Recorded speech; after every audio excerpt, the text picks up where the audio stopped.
Welcome to the cherry popping episode of the Meta Effect. I'm Sean, and that beautiful face in the top right corner is Jimmy D. And we are joined today by Brendan Woodward, aka B-Dub. He's the founder of an exciting new first of a kind project on Terra called Sifer Wars. What is up, B-Dub? Project on Terra called. How you doing, Sean? I'm doing well. Pretty. Someone's got to turn down their. Yeah, I think B-Dub, you might have a window open. Someone's got to turn down their. Yeah, I think B-Dub, you might have a window open. Yeah, that was me. Someone's got to turn down their. Yeah, I think B-Dub, you might have a window open. Yeah, that was me. Maybe not. It could be Jimmy. It could be Jimmy now that he's not in his headphone microphone. It could be Jimmy now that he's not in his headphone microphone. It could be Jimmy. There, that solved it. It was B-Dub. Your speakers are on too loud, so we're getting feedback back through the microphone. Anyways, Jimmy, how are you doing today, sir? Yeah, I'm good. I'm excited for this Cherry Poppin' Meta Effect episode. Sean and I have been talking about this for a while. This show, basically, we're going to interview people from across the space. We're basically going to dive in. This is going to be our, proper interview show. Of course, a lot of you know us from, to the edge of obscurity where we just come and hang out, but we're going to try to do the professional thing a little while. And I'm super stoked to have, B-Dub on here to introduce his new project. So that's pretty awesome, man. So there's something actually really special about what B-Dub is doing that has never actually been done before on Terra, right? Sorry, Jimmy. Was that a question? I was just fixing up those audio issues. No worries. I mean, you tell us about your project. Like you're releasing a new project on the Terra blockchain, and you're doing something that nobody else has done over on Terra before, and that's not easy to do, right? Yeah, that's right. It's not easy to do. That's something that I found out over the last 6 months. I certainly kind of got started on it thinking it would be reasonably straightforward. But yeah, absolutely lots of curveballs, lots of problems to solve. You get quite intense about the quality that you're trying to achieve. So the further down the rabbit hole you go with it, the more and more kind of time it takes. And here we are at 11 o'clock at night doing a podcast. But let me give you a bit of a brief rundown. So it's a trading card collection. So that's probably one of the key facets of the project that will be somewhat new to Terra. There's not a lot of trading cards on Terra in NFT form, although there are some on other blockchains, particularly Wax and others. But yeah, Sifer Wars will be a collection of 23 cards. And each card will feature one of the characters. Well, most of them will. All but one will feature one of the characters from a narrative from a book, I guess, that we're kind of putting together. So you'll have the front card, which will have a really fantastic piece of art by our artist Bulging Idiot and our VFX artist Mr. Oz and Aspect Articulated. And then there'll be 3 backing cards. The first backing card will have a narrative excerpt. So that'll be a little passage from the narrative. The second backing card will have the character description. So that'll be a little bit more information about each of the characters in the book. And if you look at the cards by themselves, they're not going to reveal the whole story, obviously. It's not going to be an intense read. It's just short passages. But when you consider all the whole set together, it's going to start to tell a pretty interesting story about a future humanity about 500 years from now. There'll also be a 4th backing card, which will contain the credits, but it'll also have a rank. So each of the cards will have a rank. and you will be able to level up and level down your cards by participating in community games that will run through our Discord and ultimately on the website. And you'll be able to go head to head with other community members and upgrade your cards, or indeed have your card downgraded if your luck is not going so well.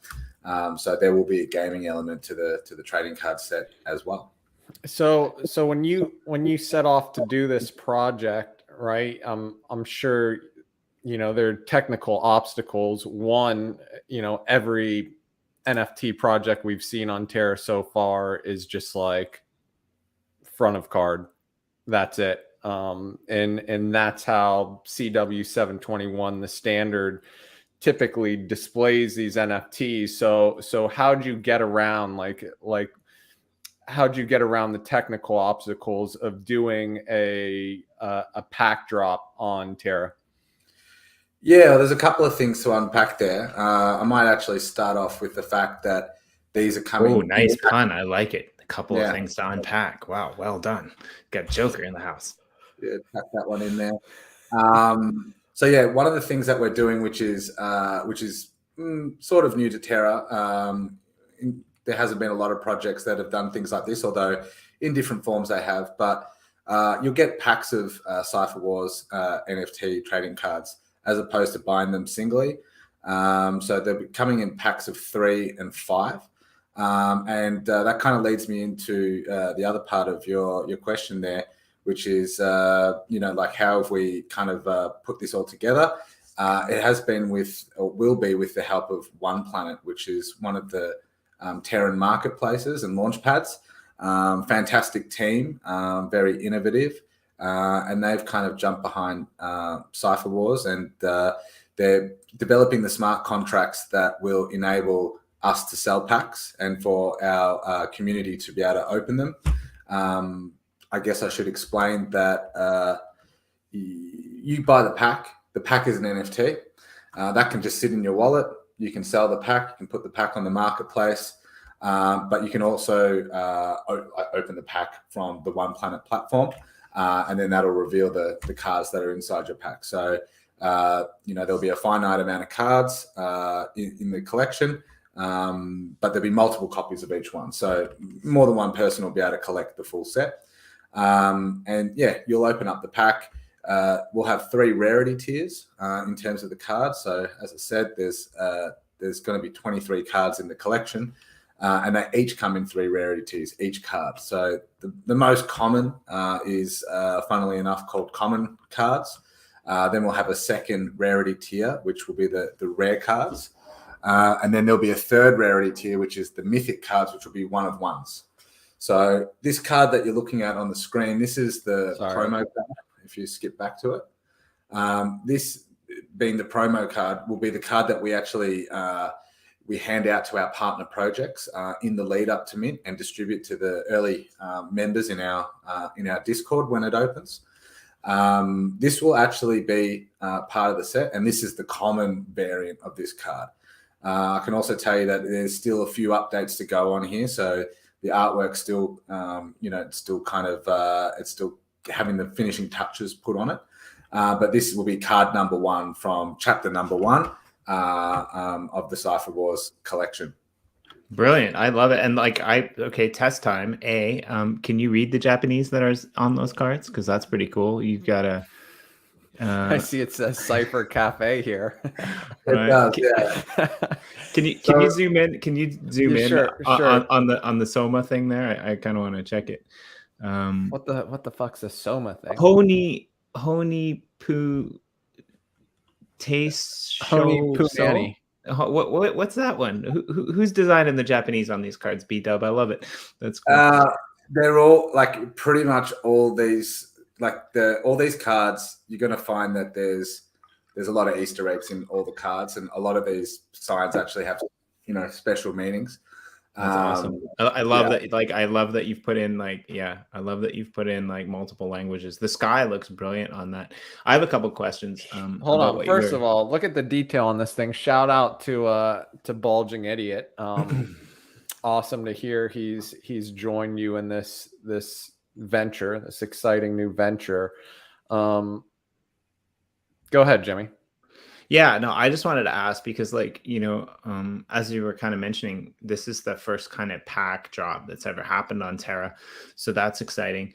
I'm kind of excited to see how this will play out. But I was just curious, like for those that are part of our community and MetaCollect and have seen what happens in EOS and Wax and some of these other blockchains that do packs. I'm kind of curious on how that will work. So will these be pre-minted? Will they be minted on demand? Like the numbers of the NFTs that you're going to get, how are those distributed amongst the population? Because you said like you can sit on a pack and you don't have to open them, but then when you open them, like is what's in the pack already determined, or is there a reason to open them quickly?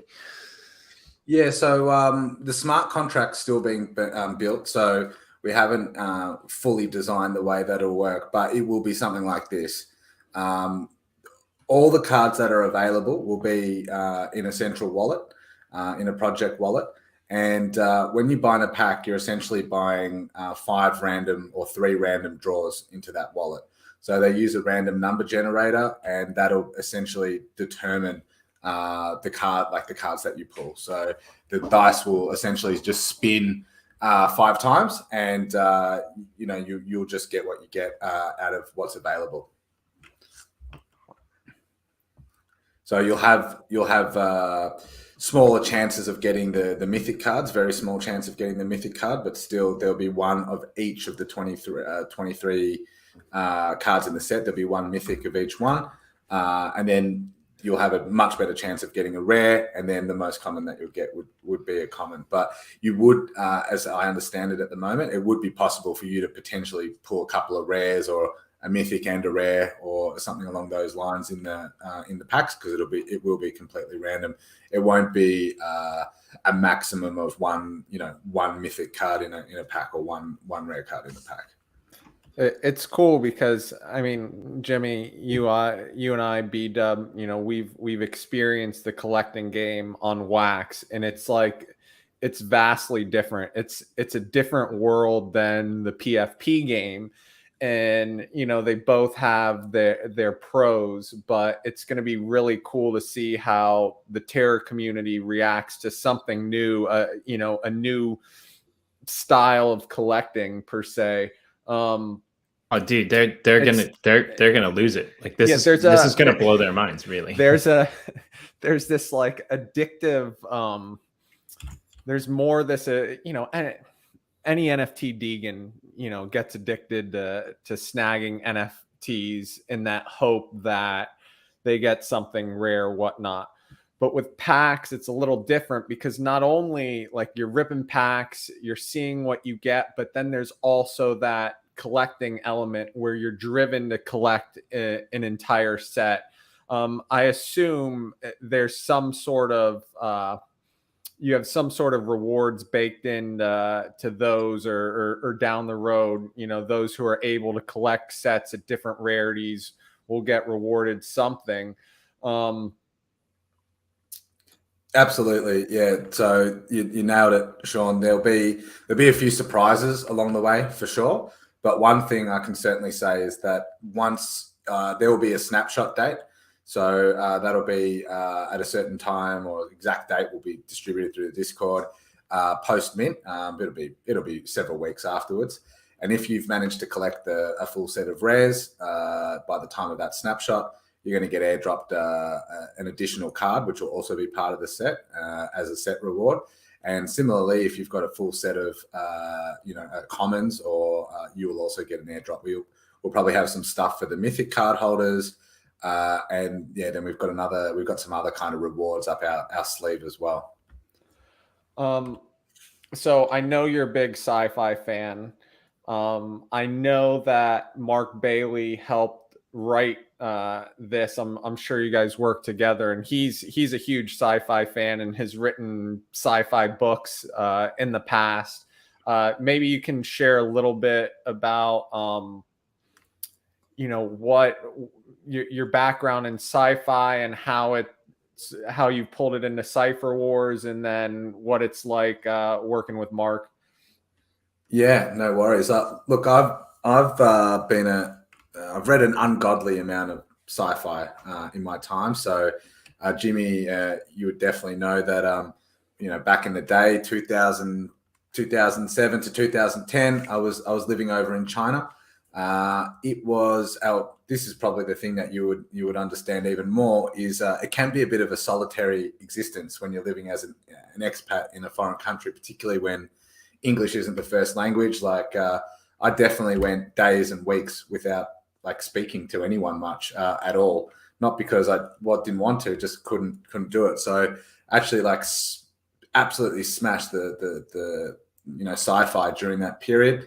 I grew up listening to a lot of audiobooks. I've been in that habit since I was a little boy. But anyway, I actually went through all the classics when I was in China, all of the Isaac Asimov, Arthur C. Clarke, Kurt Vonnegut, Robert Heinlein, all the absolute classics again and again and again. So I kind of over time developed a really fine appreciation, I would say, for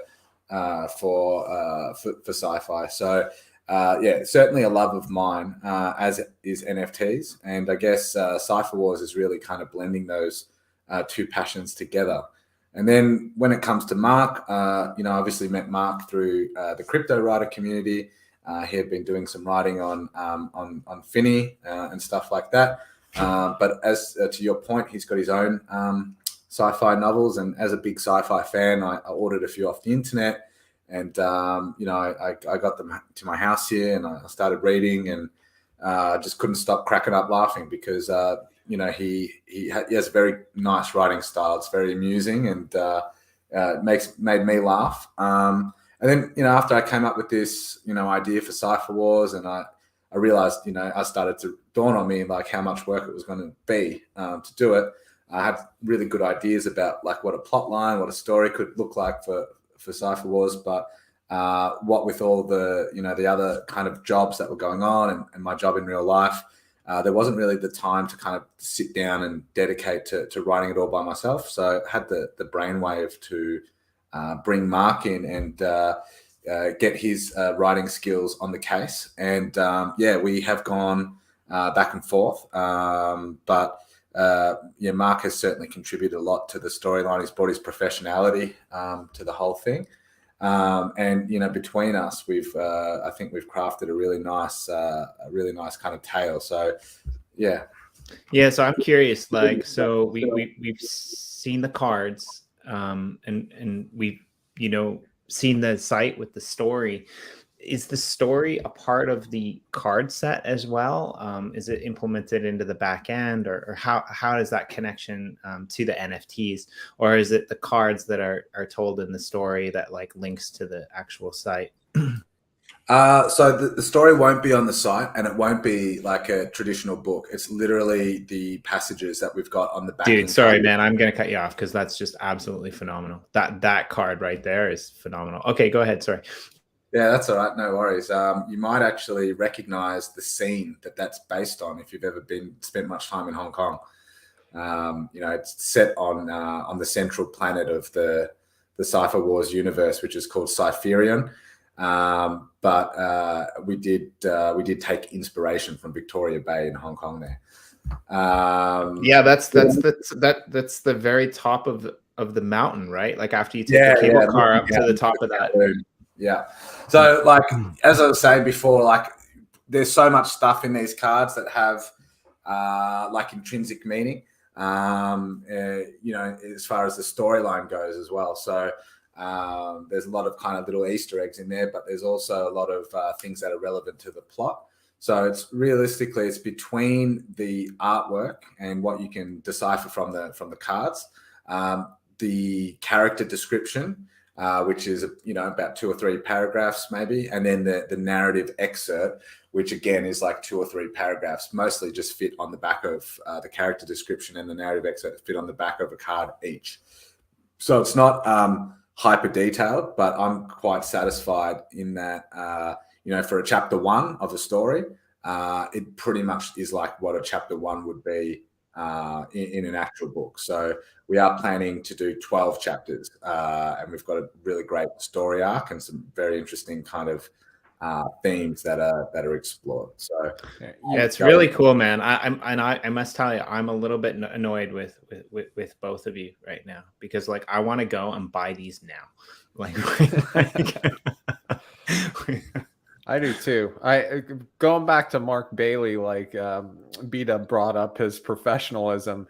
The guy's like a savant. He's like a genius. So we were lucky enough to work with him. It's amazing how we could just give him like a little idea and he can just like boom, elaborate on it and knock something out so efficiently.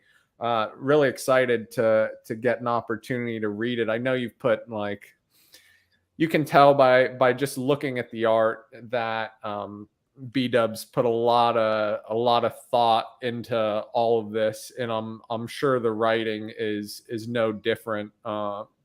You know, coming from Finney and Crypto Writer, we've always had a thing for sci-fi, and can you dive into the storyline a little bit? Yeah, I can.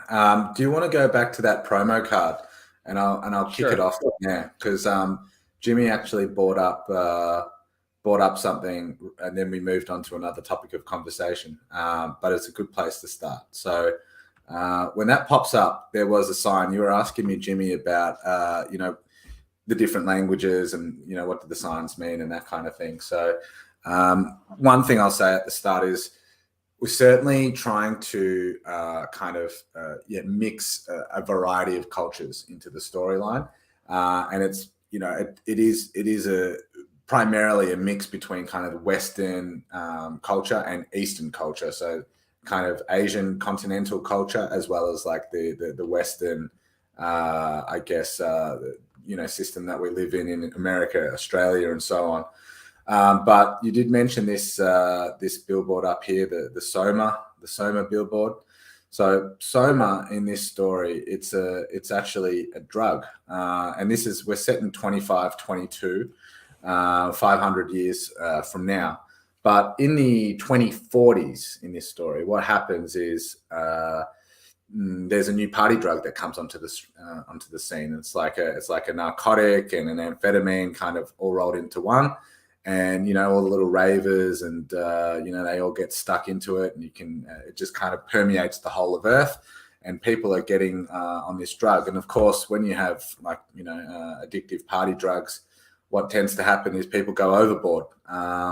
And of course, these people start going overboard. They're taking too much. But what starts to happen, rather than having like severe ODs or something like that, they start to have these really weird side effects. They're starting to, see things in space, and they're starting to see things on planets that they've never seen before. And they're describing it to the doctors and the nurses. And for many years, they think they're crazy. But ultimately, what happens is they realize that these kids have been able to see through time and space. They're able to see across the galaxy. So in every good sci-fi, you need to have a way in which you can get between planets in different solar systems quickly. Right? That's one of the key things you need, because Alpha Centauri, which is like the closest star to Earth, it's 4 light years away. So even if you were traveling at half the speed of light, which is insanely fast, that's 8 years to get there. So you need to have a solution as to how people can be zipping from planet to planet, not in 4 years or in 8 years. So yeah, I love this, and what's interesting about you're getting Jimmy excited. You're getting Jimmy very excited. Super excited. He wants to go into this Sifer world and find the underbelly, find the sex clubs underground, and take the Soma and. Like hear me out, right? Like, because this is really cool, right? Like I'm kind of a sci-fi fan as well, but like where I got my start in sci-fi was in the mid 90s. I was a comic book guy, and I kind of like bought into that like comic book junk era, and I was a really big fan of the universe that Valant created, right? Like with the Eternal Warrior and Rai and Magnus Robot Fighter. And this reminds me a lot of like that. This is where I'm getting excited about it, because it's really nostalgic to like, kind of the end, the end of the good comic book years back, when I was growing up, and like that combination of the East and the West. I'm sure I've heard of Soma before somewhere. I mean, I'm curious, like Sean's right. I'm like ridiculously excited under the table right now. Like I'm super curious about like, so the process, the creative process behind the story, right? Like, is this something that you guys, banged out together, or like it's just, there's, like you said, there's so many Easter eggs in the signs, but even just telling that one little snippet of where to begin. I mean, I'm sure I've heard a lot of this together, right? Like, yeah, it's well, the broad strokes, like the big picture, the big concepts, that's me. So like the methodology of space travel and stuff like that. A lot of the other things I might get to tell you about just now. The big concepts are mine, and where Mark comes in is to kind of bring that to life in a couple of paragraphs, and kind of make a very short passage, like very few sentences, kind of come to life, and hit the right notes based on the like the bigger story, in a very short kind of a short kind of way. So that kind of concise writing is quite difficult. And then after Mark writes kind of his take, like we'll have a conversation on the phone for a couple of hours. I'll tell him all about the kind of the plot, the storyline, how I'm picturing it, and then he'll go and write it, and then I go in afterwards and I'll kind of inject the fine details, the names of the like one of the metaverses in this story, right? It's called the Afterlife Cloud. It's a commercial enterprise. So when you get toward the end of your life, rather than passing away, you just upload your consciousness into the Afterlife Cloud, and it's kind of like a nirvana, like it's like a nirvana just for people's minds. But the thing is that you upload your mind into the metaverse. You can actually talk to your family and stuff, but the minds in the metaverse, they tend to get less and less interested over time in terms of like coming back and talking to their family. So it's kind of like a really nice way to fade out from your life on Earth, and you kind of transition into this like digital nirvana. So yeah, that's the Afterlife Cloud. So I forgot where I was going with that. Hey, but, Sean, you like Finney needs a connection episode somewhere in a comic to this, because this is brilliant, really. Like, yeah, well, yeah. So that's one of the kind of concepts in this. And what happens is, after we find this special drug, humans start to explore the galaxy. And then what they find is that there's only about 24 habitable planets across the whole of the Milky Way. So there's obviously millions and millions of stars, and they've all like mostly got planets around them, but there's not many planets that are in the habitable zone, just far enough away from their sun where it's temperate, they've got water and so on. So anyway, we find these 24 planets, and then what that results in is like a 500-year economic boom, because we've got so much space to spread into and so much resources. There's no kind of fighting, there's no war, there's none of that. Everyone's just peaceful and prosperous. There's more than enough to go around. But where the Sifer Wars story picks up is 500 years later, and that huge economic boom, called the Long Boom, incidentally, it's coming to an end. And Cypherius, the emperor, he can kind of sense this, because he's got a much more of a bird's eye view on everything that's going on, and while he knows that stuff's starting to fall apart, everyone else is kind of oblivious. And where the story really starts is he's about to hand over power to his successor. He's got the new emperor coming in. They're going to do the ceremony in 2 weeks, and then boom, the successor gets assassinated. And that throws everything into disarray, because they had this really planned out succession. All the politics have been sorted out, but then this dude gets assassinated, and everything gets thrown up into the air. So couple that with the Emperor Cypherius, he suddenly announces straight after the assassination, like a day or two later, he will not be uploading his mind into the Afterlife Cloud. And that's a big mystery that'll play out, over the course of the story. But yeah, suffice to say, there could be some funky stuff happening in that particular metaverse and also elsewhere. So that's kind of that kind of sets the scene for the story somewhat. So when Netflix? Like, I really need to watch this. I think we got to take baby steps before we can.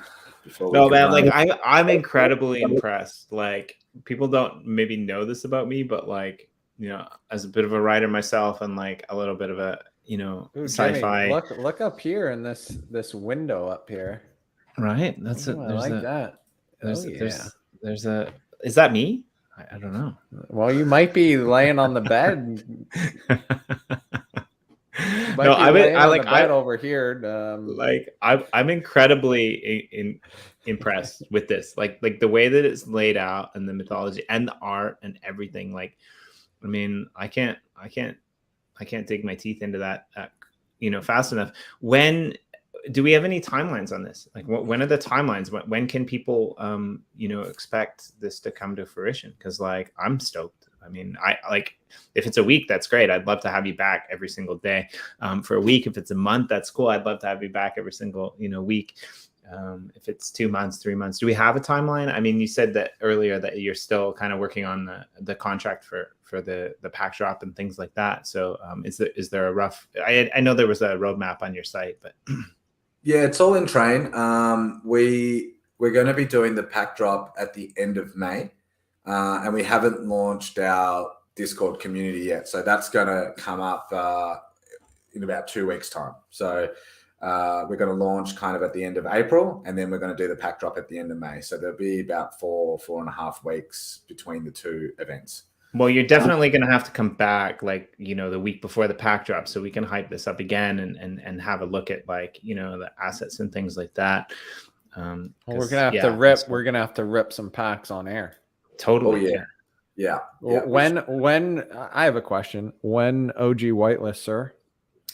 Well, the way that thanks for asking that question, because we're actually going to run our kind of Discord a bit differently and our whitelisting a bit differently to the way it's been kind of done before, even the way it's kind of been done before on Wax, to be honest with you. But the Discord's going to be invite only. So you're going to have to acquire an invitation to get into the Discord.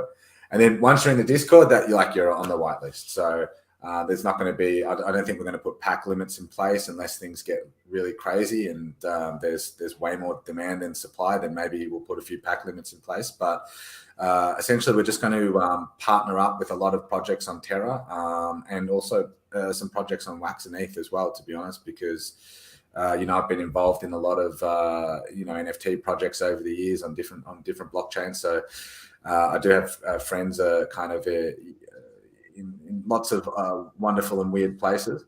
But yeah, we'll be distributing promo cards and Discord invites to our partner projects, and then they'll give them out to their community in a variety of different ways. So we're not really like prescriptive about how they do it. We just want to kind of, give away all these goodies to our kind of our friends and let them do with it what they see fit. How are you gonna utilize the promo cards?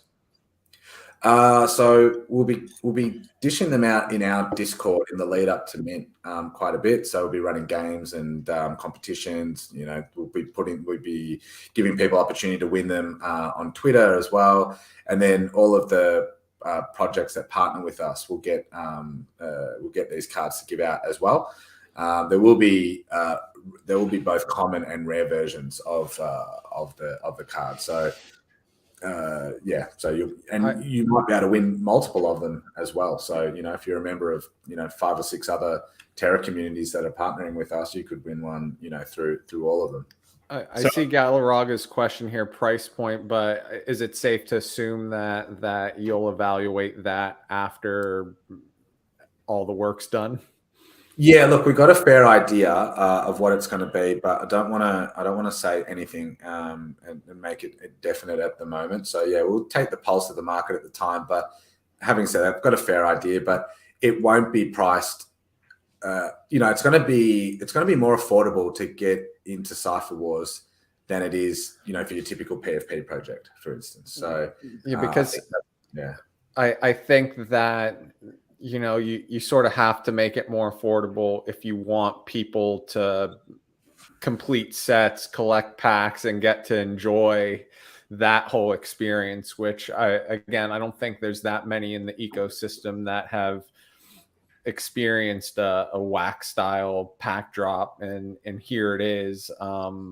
And it's just a whole different, you said, what'd you say, 3 and 5 card packs? Yeah, that's what I'm thinking at the moment. A pack of 3 or a pack of 5. So standard pack of 3 or a deluxe pack of 5. And then did you say then in each set there was 21 cards? You said 23 pieces of artwork, 3 different rarities, 3 to 5 cards in a pack. And then does that promo card, is that part of the set? Yeah, that's part of the set. That's actually card number 1 in the set. Yeah. So while we're on the question of numbers, because I'm kind of curious about this as well. So like each card, like number 1 or number 2, how many mints of each card will you have? Have you decided that yet, or not quite? No, that's another thing we haven't decided. So the supply and also the price points, they're TBD. We'll be announcing them in the lead up to launch, obviously. Haven't got those locked down yet, but I have to say we do have a pretty firm idea of what it will be like. Look, I think something important to note here is that having a trading card set or NFTs, it operates a bit differently to Profile Pic Project, because you're not necessarily having like a one-hit wonder or a 2-hit wonder. We've got a story, we've got 12 chapters mapped out. So we're going to do the chapter 1 drop. Then, 3 months later, there'll be the chapter 2 drop, and 3 months later, it'll be the chapter 3 drop, and so on. So it's, we're not so hell bent on trying to do everything in the first drop. Having said that, if everything goes well with Sifer Wars, I would say that the chapter 1 cards they're the Genesis cards. They're the ones that are going to have, the most likely to have really super long-term value. If everything you're gonna hook your boys up here, right? Yeah, I am. Yeah. Honestly, I don't know if I don't know if this exists, but I'm such a fan of the artwork from Bulging Idiot and the story that you've crafted out and Mark Bailey's put together. If I can actually manage to collect a complete set, I might just build a flipping gallery over in the Uplift and have it owned. It'll be the first gallery in the Uplift where all the IP is actually owned by one wallet, and I think that would be really cool. Just hype the hell out of it, right? Is the story, what point of view is the story told from? It's told from the individual character's point of view. So the first card, the promo card, that one's called Sifer City. That's kind of like a blurb for the whole thing. It's like the blurb of the book. And then the other 24 cards, they're each a different character, and each card is told from their perspective. So in this first chapter, you kind of have to introduce the characters, a bit. So you don't really have a lot of interaction between them. But then as soon as we get into chapter 2, the characters are going to start crossing paths, and the storylines are going to start to kind of intermingle. Was it Go? Wasn't that weird kind of movie that did that, where they kept coming back? I think they ended up in Las Vegas and they all kind of coalesced together, but the whole movie was broken down into 4 kind of perspectives that all started at the supermarket with people. I think it was called Go, and then at the end they all kind of collided in. So is it kind of like that ideology where storylines will be told and crossed, throughout different perspectives? Is that kind of what you're trying to say? Yeah. It's kind of like it's more like the format of like a normal novel. So you've got the protagonists. You've got, probably in a normal novel, you might have kind of 6 to 12.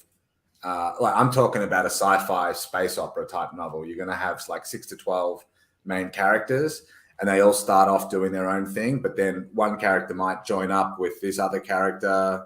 This guy might have a fight with that guy, like that. Children of Sanchez goes NFTs. I like it. This like looking at this, and maybe this is something for the future, some sort of collector's reward, but it's almost like I'd love to hear these narrated with like the character speaking and sound. It'd be really cool to see a not a movie, but like the story told through each character and through each sort of animated card. You could do so much with this. I already know who I want to do the narration one day. It's a guy called Stephen Pacey. He's probably my favorite narrator from my audiobooks I listen to. Jimmy can do a great Jimmy can do some great impressions.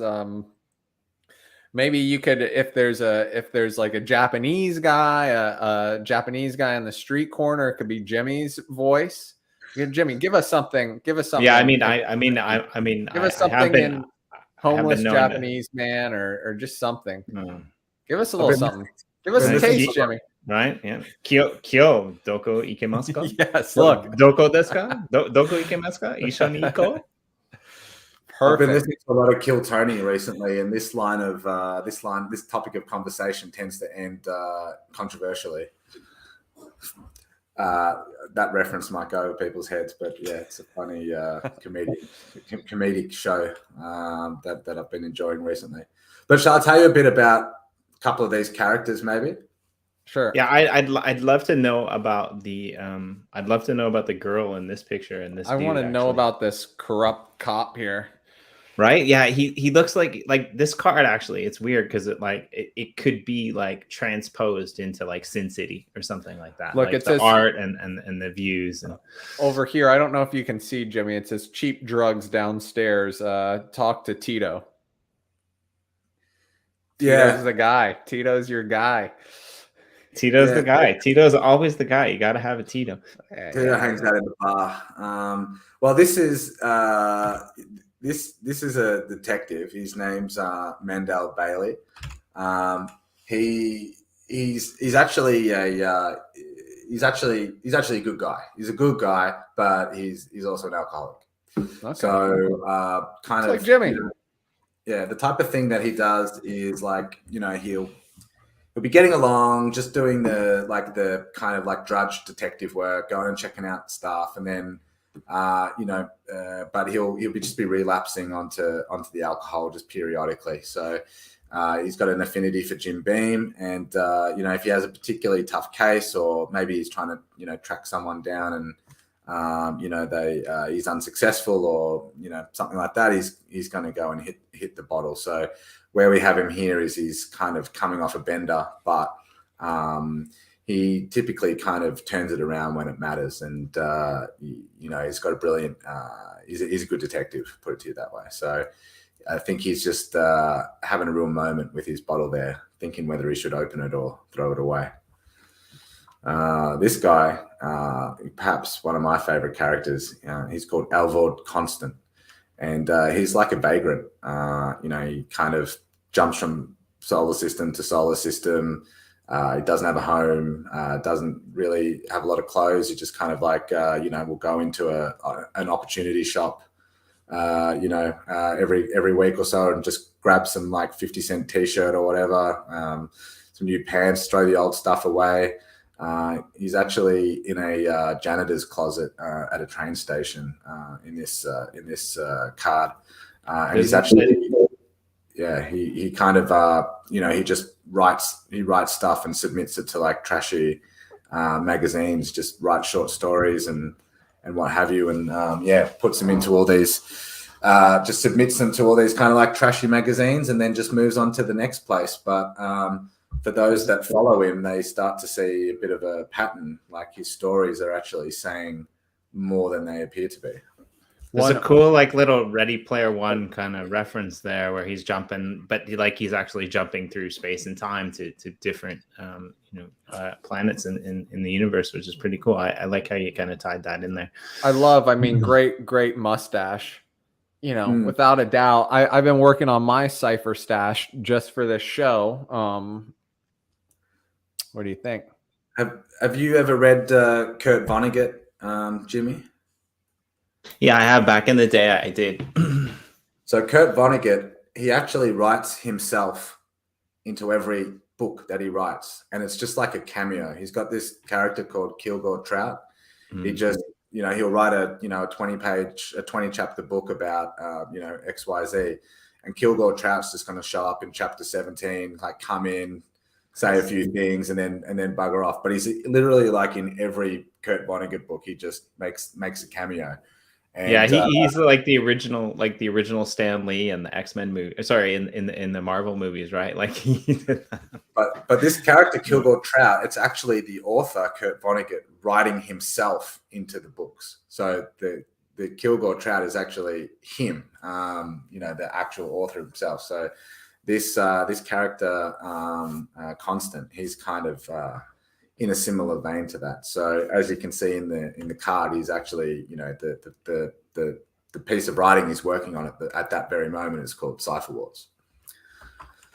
Is this? I mean, this reminds me of a Handmaid from Handmaid's Tale. See, this reminds me of like a secret ninja that like goes out and like punishes people when nobody's looking, but like she's like the hardcore Have you watched Handmaid's Tale, Jimmy? I don't think I have. No. Oh my god. Yeah, you would. You'd probably recognize it quite clearly if you had watched The Handmaid's Tale. But yeah, it certainly has been an inspiration for one of these cards. Sifer stash. This character is called Lee Wing, and she's actually breeding chattel for elite families, and she lives in a convent full of nuns. She's essentially like a prisoner there. So that's kind of where her story picks up. She's kind of living in this convent, and her job is to like make babies for rich people. Like it. Yeah, but she might not stay in that convent. Kind of sad, really. I hope she gets out. Yeah. So do I. Yeah. And then, so I think that's I do have more cards, but I didn't want to appreciate too many. We'll do it. I think we a nice little, we drip a few out every few weeks until this thing goes. It's cool, man.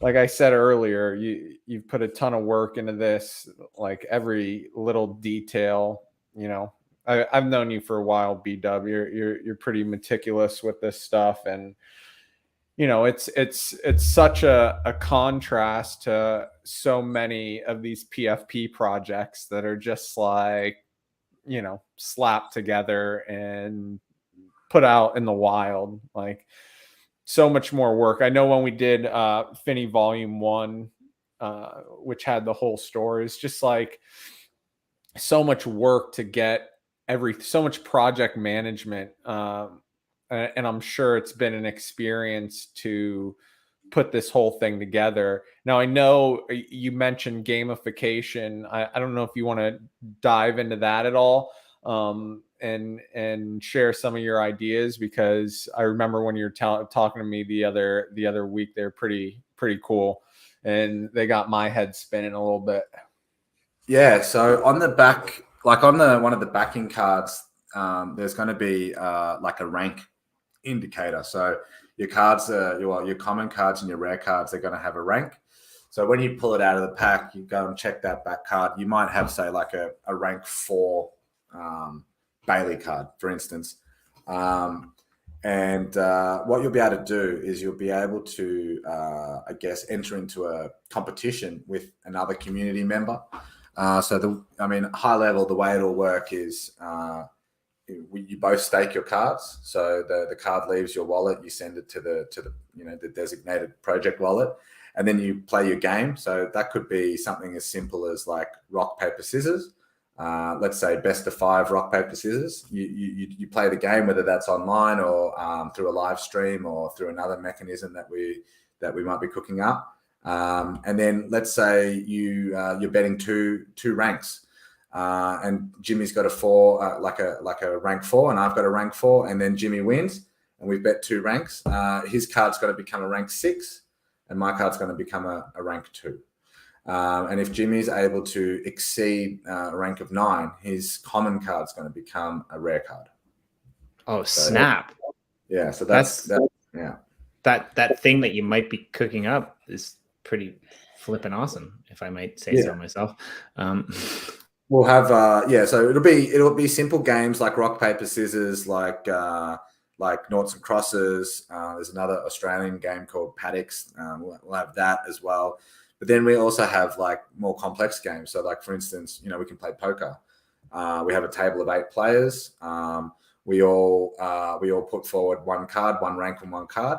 And then the winner is going to take like a 7 rank boost, and everyone else will just lose 1 rank, for instance. So when those ranks get upgraded, does the supply of the lower ranks go down? Is that how that works? Yeah, correct. So yeah, that's the way it'll work. So there'll be a distribution of ranks in the pack drops. But also, let's say that you completely exhaust your ranks, and let's say you bet a rank 1 Bailey card, and then I played you and I lost. Then that card would be gone. That card would be gone, and it would be burnt forever. So what that does is it'll create a deflationary mechanic. So it's like the Premier League, but like if they get too bad, they get murdered and die. Yeah, they get relegated. Yeah, and they can get relegated all the way to non-existence. So I think people will be pretty cautious about playing with cards with the low ranks. But I also think that like they may be the cards that are on the floor, and people may have some kind of rags to riches stories where they pick up a rank 1 Mandel card for XYZ off the floor, and then they take it all the way up to to a rare rank 9, something along those lines. And look, I'm being a little bit vague about it because there's a few mechanics that toward the top end that will be released kind of later that I don't want to go into too much detail about. I want to keep the surprise. But suffice to say, there will be ways for you to upgrade your cards, and you should be able to have quite a lot of fun doing it as well. So we'll have leaderboards and other things like that. But I guess what I really noticed, and this was about a year ago now, that with a good NFT project, it really just boils down to how good the community is. That's the secret sauce for NFT projects. You got a strong community, you got an engaged community, then you're going to have a successful project.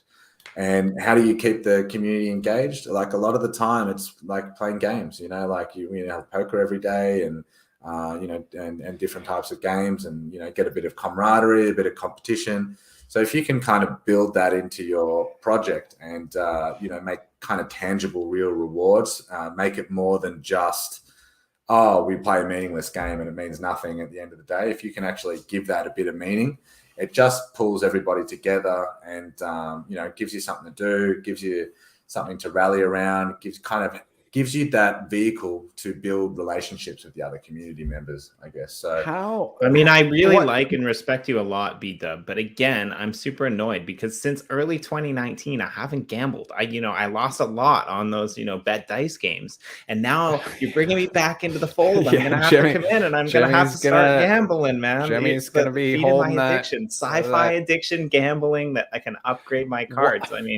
What's better than that? How the fuck are there so many people in crypto that got so much time on their hands to just sit in Discord and sit in Twitter and make memes? It's insane. Like, we got to get these kids to work. We got to make the incentives right, Sean. Like, you put out the incentive, you put something good on the line, people are going to go for it. It's just all demand. We did for Mongs, they hold this late night sesh once a week, and we tried a late night roast, a Twitter space roast session, and it went terrible. People were too nice. They didn't want to roast each other, but we tried it. But yeah, anything, I think adding any sort of gamification, even like you said, if it's simple, rock, paper, scissors, like the Degans are gonna love it. They're gonna be cards are gonna be burnt every day, right? We love a good deflationary mechanism, so that's really cool. Yeah, man. Exciting project. I really hope that the Terra community gets behind this, because it's going to be the first of its kind on Terra. It's a whole nother world for collectors than the typical PFP projects. And I think, with all the attention to detail, how could they not get behind this? Jimmy, do you have anything else you want to ask B-Dub? Obviously, we could go for like 2 hours. Jimmy and I are known to go for hours, but I don't have anything particular to ask, but I just want to say I think you nailed it, right? Like, I think what you guys have put together just from this little, synopsis of things that we haven't even seen yet, because, you're being intentionally vague until you can release more information, and not be that guy that just hypes the hell out of things. And knowing you and some of the other people that you're working with and what you're capable of, like, I'm super stoked. I think this could be groundbreaking for the whole Terra ecosystem, and I really do wish you guys the best of luck. And I want you to definitely come back on another Meta Effect and chill out, the week of or the week before, and let us help help you hype the hell out of this, because I'm super excited about what you guys have been pulling together. Actually. I put if you want to learn more, follow along. I put the links in the YouTube description. Be sure to follow Sifer Wars on Twitter and check out the site. And you said you're gonna fire up the Discord pretty soon, and it's invite only, and you're gonna sort of crowdsource the inviting to other projects within the ecosystem and even outside of the ecosystem, which is cool. Yeah, I'd love to be on your list to be able to invite people, and like I will do a good job of like inviting people who will appreciate the art and the the storyline and like I'm super excited about this, man. Hook Jimmy up. Yeah, I'll hook you up. Cool, man. That means a lot, guys. And look, I also will just shout out One Planet again, because when we talk about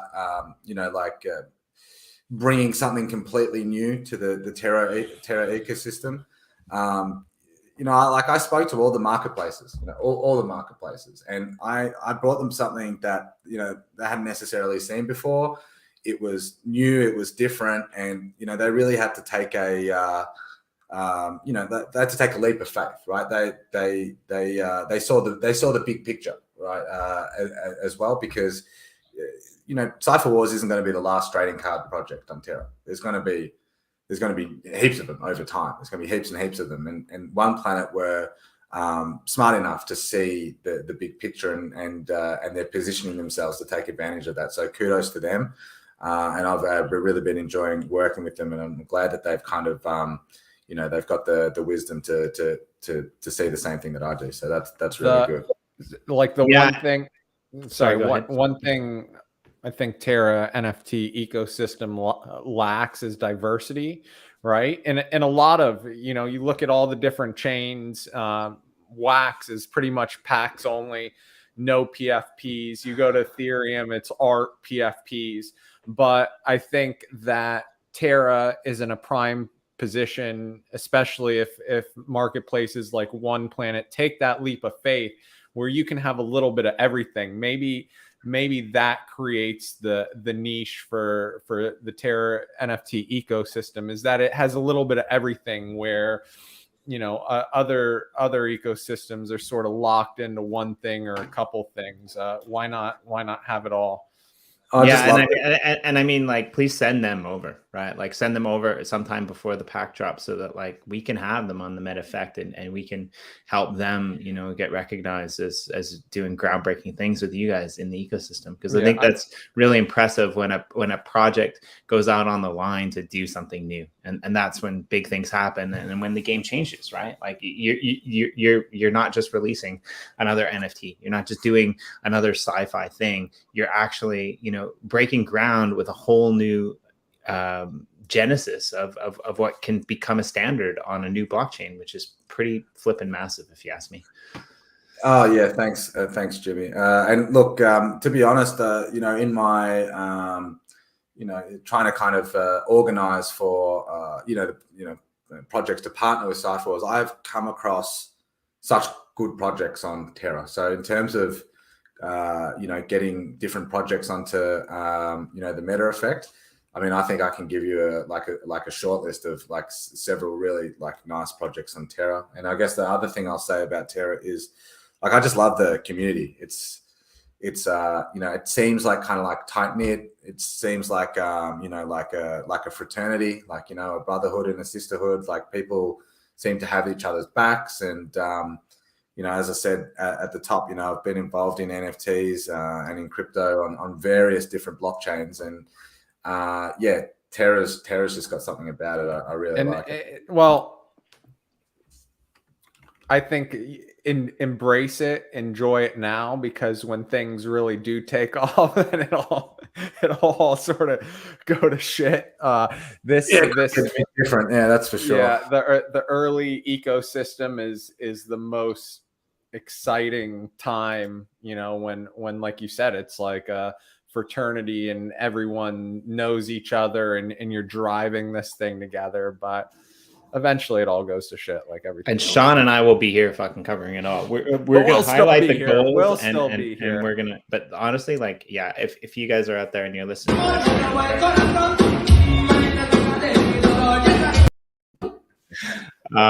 I want to address this, because I don't really know what this means, Saxtown, but like, I mean, maybe you're asking for like a contract that you could deposit it into, but I mean, it's an NFT, so you can send it to other people and they could send you back.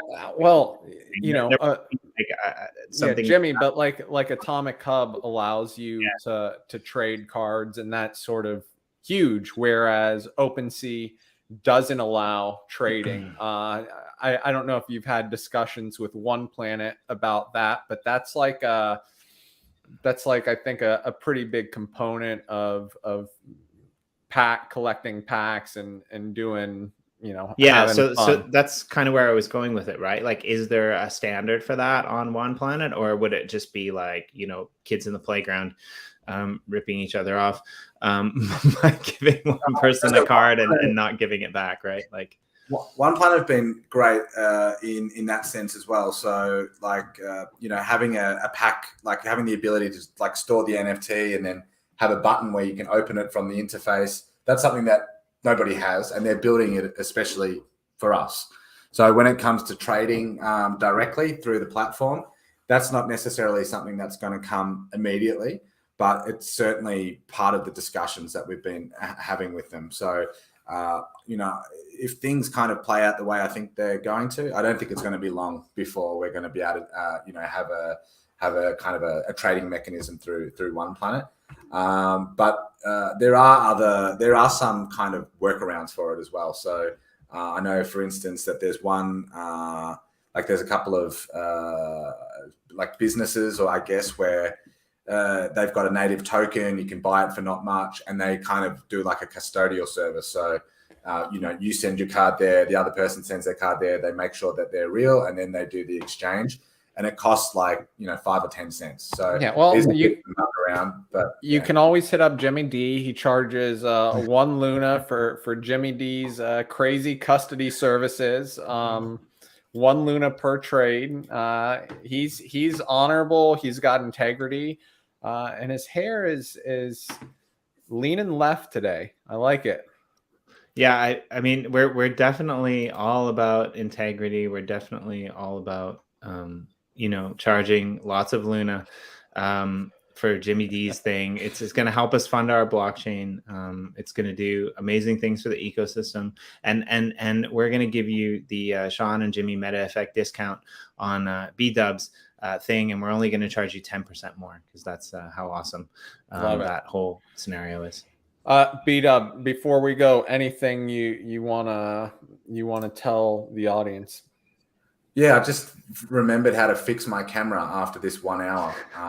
You're finally in focus. We got off to a terrible fucking start. I'm not gonna lie with your piping in. So you know what that was? It's like Jimmy posted that link on Twitter, right? And then I had that up on the screen. I retweeted it, and apparently Twitter just automatically plays YouTube videos if you like. Now. Yeah. So something that you might not know, like, which is funny because, like, for the first, I don't know, for the first 2 months that Corey and I were doing our show, every single episode, I would like open the YouTube from StreamYard and I would like have that open, and every single episode for like 2 months or 3 months, like there was that like background noise, and I've always got so many windows open that I could never find it. So it was a thing. It was almost no perfect, one said actually. anything because no one was watching. Right. I gotta give a shout out to B-Dub. He's rocking a Finny hoodie. Look at this guy with the wax chain, and I see in the background he saw you coming, Finny and our friend the clown. Way to represent. I've got a cupboard full of art that I've collected from around the world over the years, and it's literally all just in the cupboard. And I've moved into a new house 6 months ago. That's the only thing I put up when I first moved in, and it's still the only thing that's up. Man, appreciate it.